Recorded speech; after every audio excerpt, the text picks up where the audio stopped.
rangka memberikan rasa aman dan nyaman bagi umat Kristiani yang akan merayakan Hari Raya Natal, Polda Aceh melaksanakan sterilisasi di sejumlah rumah ibadah umat Kristiani yang berada di wilayah Kota Banda Aceh.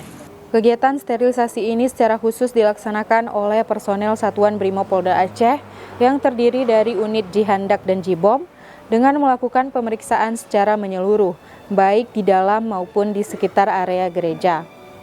Pemeriksaan meliputi ruang ibadah, altar, halaman hingga jalur keluar masuk jemaat guna memastikan tidak adanya benda berbahaya maupun potensi ancaman keamanan.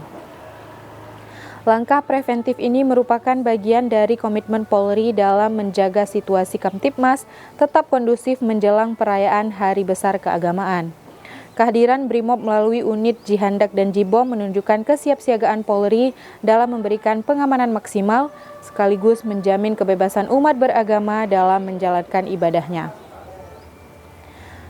Sobat Polri, demikian informasi yang dapat kami sampaikan. Saya Bribtu Rifa melaporkan untuk Anda. Salam presisi.